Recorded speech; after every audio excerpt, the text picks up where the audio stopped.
Hey, this is Ish, and today I'm going to be talking to you about meditating before an important event and how it can actually help you. So, a lot of people think of meditation as something that's very separate from their external world, like going to work or taking care of your kids. But in reality, meditation can actually help you in all these different aspects of your life. And I'm going to give you three different examples here. So, one is physical activities such as playing sports, how meditating before that can actually help you in your performance, and then how it can help you in your workplace environment, and then also just in social interactions as well.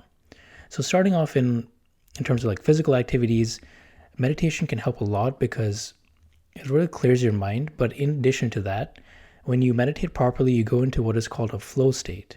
And a flow state is where your mind shuts off and your body just acts. And when I want to use basketball, for example, so when you get into basketball, you just have this flow state where you're just shooting the ball into the hoops as if it's nothing, and you're not really thinking when you're going straight on and actually competing with other people. And meditation will really help you tap into that state a lot easier. And this could be applied to any sports like running or lifting weights. It's more of that mind and muscle connection that you build through meditation, very similar to yoga as well. And I found that you receive the same benefits in both meditation and yoga. So you get that really nice flow state where your concept of yourself, it disappears and you're just lost in the activity itself. And it also makes you a better player in general because, like I mentioned, you're not overthinking things, so you don't mess things up because of your nerves. You're very calm. And when you're in a state of calm, you accomplish a lot more because you're not panicking or self-sabotaging. And then in terms of how it can help you in workplace situations, say you have an interview coming up, meditation can make you very calm for that. So if you meditate before an interview, you are more centered in yourself, you appear more confident, which is very important, and you're able to convey your ideas as if it was nothing, right?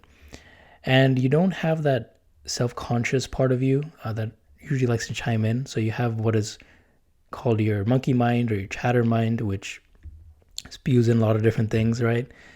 And with meditation, what it does is it quietens this part of your brain. And there's a part of your brain is called a default mode network. And this is responsible for just like your mindless chatter. And meditation actually quietens this down. And in long-term meditators, this part of the area in your brain actually shrinks a lot. So meditation has a good effect on that. So anytime you're in a very stressful environment for work or you have an upcoming deadline, meditation can not only help you deal with your thoughts that obviously cause you a lot of stress, but it helps you with those challenges as well. And that's why I like meditating before going to work. And then in terms of social relationships, meditation can help a lot. So say you have a event coming up with your friends, or maybe you have a date coming up, meditation will help you again quieten those self-conscious thoughts that you have.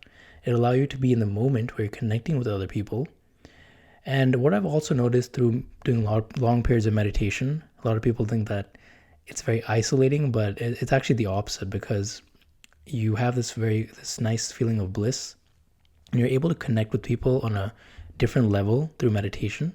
It makes you a better listener. So if you notice when people that meditate a lot, they're able to just sit back and listen to you and bring that full attention.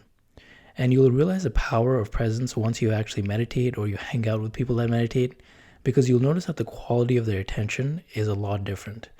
So when people who don't meditate, they kind of have scatterbrain, right? They're on their phone while they're talking to you, or they're just not even paying attention to you. But you'll notice after a period of meditation, whether it's yourself or another person that you're talking to, they're very present with you. And one thing I've noticed a lot is the eye contact comment. So people that meditate will give you a little bit more eye contact. And that's a good thing because it's a sign that you're actually listening to the person in front of you. So these are all just a couple of different examples of how meditating before an event can actually help you in these different scenarios. But obviously you can come up with a lot of different ideas like driving or cooking, or meditation can help with all of that. And it actually amplifies whatever you're doing. So it'll actually make you better in whatever activities you're doing. So that's like the power of meditating before an important event. And as a bonus, I'm going to tell you to meditate after an event too, if you have time. So going back to these examples, if you meditate before a basketball game or lifting weights or going to the gym or whatever the case is, something physical, you'll get into that flow state. But number two, when you meditate afterwards, what this does is that it reduces the attachment that you have with this particular activity. So if you're playing a competitive game like wrestling or boxing or basketball, right, and you lose that competition, well, now you're kind of angry, right? Well, with meditation, it'll actually blunt the blow of losing. And if you do win, it'll actually reduce the attachment as well. So you're not as needy for it to occur again. So you're fine either way, whether you win, whether you lose, that's fine. And it teaches you to reduce your level of attachments. And same if you go to this interview and you actually bomb. Well, meditation can be good because you're able to kind of let the emotions, that sinking emotions, let it go and just be with yourself. Same with social relationships. Sometimes someone just doesn't get you and things don't go well. Well, you're not taking it as personally because you can sit through and meditate through it. So this works in a lot of different ways, because when you meditate after an event, you reduce that importance that you have, so you're not as needy for that outcome. So if that date went really well, now you're not clinging for the next date, or the that interview went poorly, you're not like clinging or needing for that interview to work because you're fine with who you are as a person. So you'll notice that when you meditate before an event and after an event, you'll experience a nice steady buzz of just being still and experiencing that spaciousness, and that eventually permeates all areas of your life. So it's a nice steady buzz rather than the peaks and valleys of life where it just goes up and you're like experiencing a little mania, and then you want things, you're grasping for it, and then you lose it, and then you all of a sudden you're in like a little depression. So rather than experiencing the ups and downs, you have a nice permanent buzz of well-being, and that's kind of the goal.